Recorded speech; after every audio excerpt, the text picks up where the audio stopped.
स्वागत है आपका हमारे इस खास सेगमेंट आउटलुक 2025 में। इस खास सेगमेंट में नए साल के लिए आपको किस तरह की रणनीति बाजार को लेकर बनानी है, इसका जायजा हम लेते हैं। जाने माने बाजार के दिग्गजों से पूछते हैं, उनसे समझते हैं कि किस तरह की स्ट्रैटेजी और कौन से थीम्स हैं जो कि प्ले आउट करते हुए दिखेंगे नए साल में। और आज के हमारे इस खास सेगमेंट में हमारे साथ चर्चा के लिए जुड़ गए हैं गोल्डीलॉक्स प्रीमियम रिसर्च के founder and chief strategist Gautam Shah. Gautam, स्वागत है आपका 18 नाउ स्वदेश पर। सबसे पहले तो अपना समय देने के लिए आपका बहुत शुक्रिया।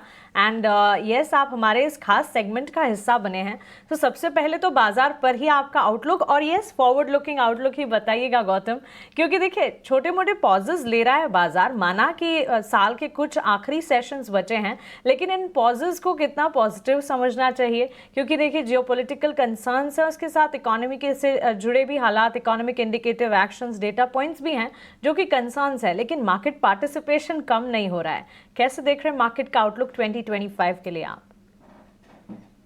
Good morning. देखिए, एक चीज बहुत जरूरी है रिटेल इन्वेस्टर्स और एचएनआई इन्वेस्टर्स को ये समझना कि मार्केट पे पार्टिसिपेट करना बहुत इंपॉर्टेंट है, क्योंकि पिछले एक सालों में हमने इतने फैक्टर्स देखे, चाहे वो जियोपॉलिटिकल फैक्टर्स हो, यूएस मार्केट में वीकनेस हो, ऑयल में वॉलेटिलिटी हो, या फिर अर्निंग्स के बारे में अगर हम बात करें। बट करेक्शंस कितने बार आए हैं, बट हर बार मार्केट संभल गया। और लोग क्या मार्केट को टाइम करने की बहुत ज्यादा कोशिश करते हैं कि चलो इस बार अगर करेक्शन आया है तो बड़ा करेक्शन हो सकता है, जो होता नहीं है। हर बार मार्केट में करेक्शन आता है, वो कुछ हफ्तों के बाद मार्केट स्टेबलाइज कर जाता है और हम नए हाइस की ओर चले जाते हैं। सो 2025 के लिए एक अगर की टेक अवे है इन्वेस्टर्स के लिए, तो आप पार्टिसिपेट कीजिए। ज्यादा करेक्शंस और ज्यादा डे टू डे मूव्स में आप ध्यान मत दीजिए, क्योंकि उसमें क्या होता है, ट्रेंड मिस हो जाती है।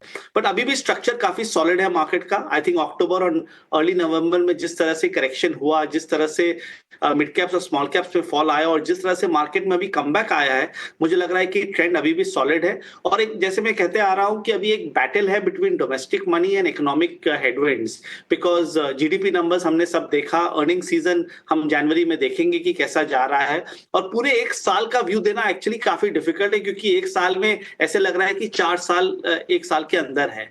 बट मेरा मानना है कि ट्रेंड अभी भी ऊपर है। निफ्टी हो सकता है एक ब्रॉड रेंज में रहे, 23,500 on the down side, 25,500 on the upside. इसी रेंज में हम हो सकता है कि टाइम स्पेंड करें, और इवेंचुअली मार्केट धीरे धीरे 2025 में लाइफ टाइम हाइस की तरफ जा सकता है। But there are various pockets in the market that we like. Banking हमें अच्छा लगता है, आईटी हमें अच्छा लगता है, मेटल्स अच्छा लगता है। तो स्टॉक स्पेसिफिक रहिए, सेक्टर स्पेसिफिक रहिए, अच्छे स्टॉक्स में रहिए। I think that is one key takeaway for the coming year. ठीक है, आईटी अच्छा लगता है, बैंकिंग अच्छा लगता है, अच्छे स्टॉक में रहना है और बाजार में निवेशित रहना है। नए शिखर की भी तैयारी आप 2025 में करके रखिए। गौतम भाई, बहुत शुक्रिया आपका समय देने के लिए। स्वागत है आपका 18 नाउ स्वदेश पर। अभिषेक बोल रहा हूँ मैं दिल्ली स्टूडियो से। गौतम भाई, ये बताइए कि 2025 में 2024 के मुकाबले अप्रोच में किस तरह से बदलाव करके रखना है, क्योंकि देखिए ये जो साल रहा ना, अर्बन कंजम्पशन को बाजार ने काफ़ी ज़्यादा तरजीह दी है, काफ़ी ज़्यादा वैल्यू दी है, और हमने देखा है कि जो न्यू एज जो स्टॉक्स हैं वहाँ पर अच्छी बाइंग आई है। अगले साल में ट्रंप भी लौट आएंगे।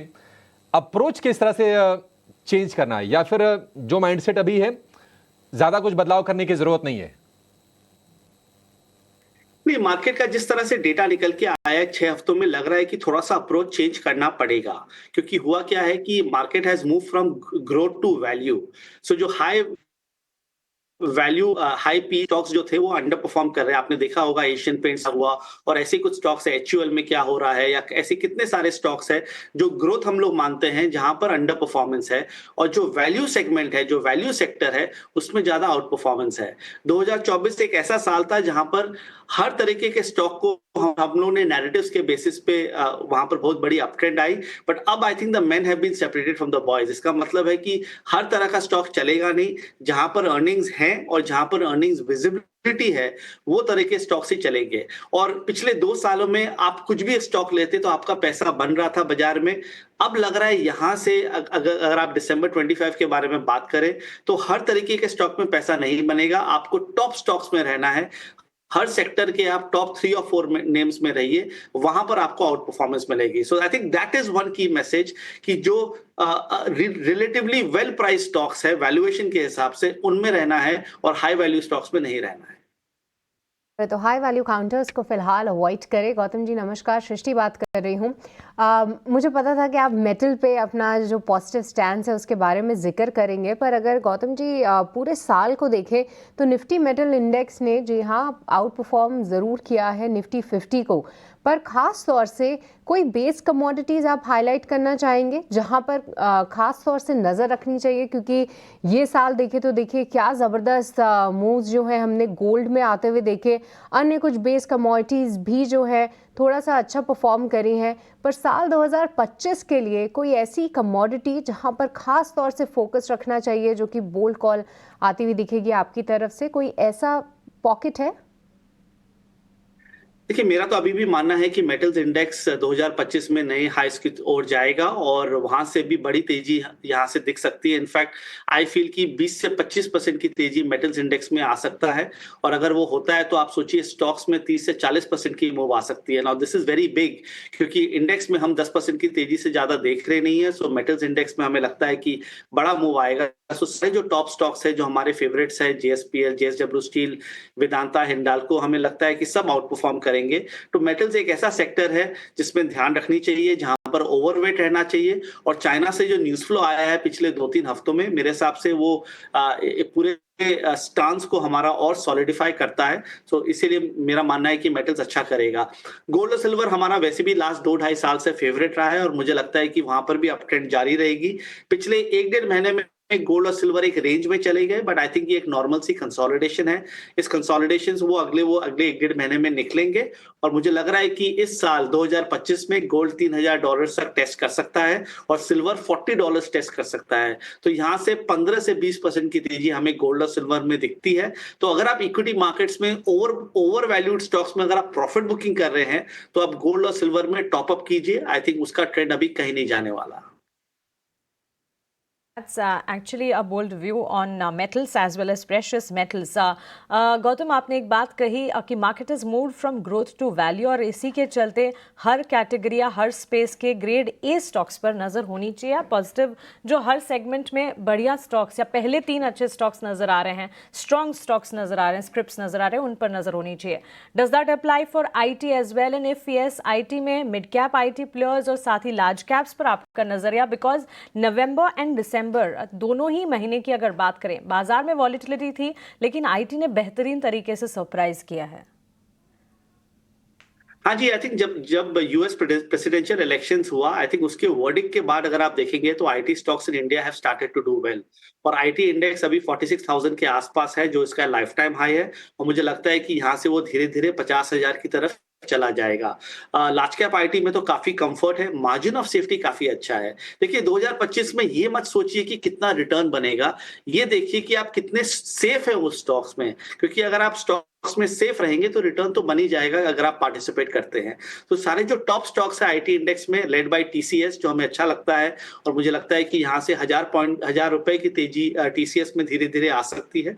It has been a stock that we have recommended multiple times in the past. HCL Tech, Tech Mahindra, हमें ये सारे स्टॉक्स अच्छे लगते हैं। और मिड कैप आईटी में Mastek, eClerx, Affle India, which is a very good play on AI, I think हमें अच्छा लगता है, और मुझे लग रहा है कि ये सब स्टॉक्स में भी अच्छी तेजी बनेगी। सो आईटी में तो एक बड़ा ट्रेंड है, और लग रहा है कि ये आउट परफॉर्मेंस अभी बना रहेगा। एंड अपार्ट फ्रॉम आईटी एक और सेक्टर है जिसके बारे में हम काफी बुलिश है, वो है रियल एस्टेट।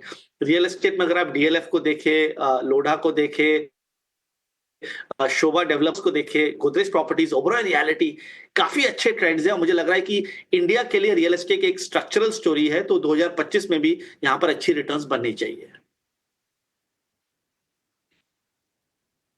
तो भाई एक आखिरी सवाल आपसे होगा, और आप अभी बात कर रहे थे कि 2025 में मैन वर्सेस बॉयज ये सेपरेशन बाजार में होगा। अल्गो ट्रेड को लेकर भी काफ़ी बज़ है, क्योंकि अब रिटेल के लिए भी अल्गो ट्रेड में पार्टिसिपेशन होने जा रहा है। 3 जनवरी तक राय मांगी गई है मार्केट पार्टिसिपेंट्स की। आप इसको किस तरह से देख रहे हैं?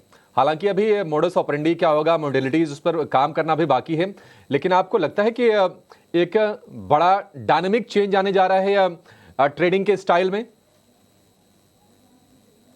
देखिए, मैं मार्केट में 20 साल से हूं और मैंने काफी चेंजेस देखे हैं मार्केट्स में इस पूरे पीरियड में। मेरा एक ही मानना है मार्केट और कॉम्प्लेक्स होता जाएगा, क्योंकि हमने पिछले 1 महीने में भी देखा, इनफैक्ट लास्ट वीक की जो ट्रेडिंग सेशन थी, अगर आपको याद है, वो मार्केट 300 पॉइंट नीचे था, फिर ऊपर 400 पॉइंट ऊपर बंद हुआ और लोग वॉलेटिलिटी के बारे में बात कर रहे हैं। तो अभी जिस तरह का जमाना है, market will become lot more complex और रिटेल इन्वेस्टर्स के लिए थोड़ा सा डिफिकल्ट रहेगा अगर आप डे टू डे मार्केट से रिटर्न निकालने की कोशिश कर रहे हैं। तो मेरा उनसे यही सजेशन होगा कि बड़े ट्रेंड्स को पकड़िए, 3 महीना, 6 महीना, 12 महीना, 18 महीना, इस व्यू में काम कीजिए, तब market be a lot more comfortable and easy to understand. But अगर आप सोचते कि आप इस बाजार में एल्गो ट्रेडिंग के जमाने में डे टू डे मार्केट से रिटर्न निकालने की कोशिश करेंगे, आई think that will be very challenging. पूर्ण होगा, एक ही शब्द में अगर पूरे मसले को अगर समझें तो चैलेंज बढ़ने वाला है। अब जो अल्गो का यूज़ करेंगे, जो प्लेटफॉर्म डेवलप करते हैं या फिर जो खुद के भी प्लेटफॉर्म लेकर आएंगे, उस पर मंजूरी लेंगे एक्सचेंजेस से, रेगुलेटर से, वही है कि जो थोड़े से तेज़ चैनल लोग हैं ना, उनके लिए तो फ़ायदा है, अदरवाइज थोड़े रिटेल के लिए प्रॉब्लम निश्चित तौर पर कॉम्प्लेक्स होने वाली है, बढ़ने तो नहीं वाली, कॉम्प्लेक्स हो जाने वाली है। तो अपने स्किल्स को भी अपग्रेड करना पड़ेगा, ये भी लेसन होगा 2025 के लिए। बहुत शुक्रिया गौतम भाई आज समय देने के लिए और विस्तार से बाजार के तमाम मसलों पर चर्चा करने के लिए और हमारे दर्शकों को बहुत ही बखूबी अच्छे से गाइड करने के लिए। थैंक यू सो मच आज समय देने के लिए, अच्छा लगता है हमें आपसे बातचीत करके।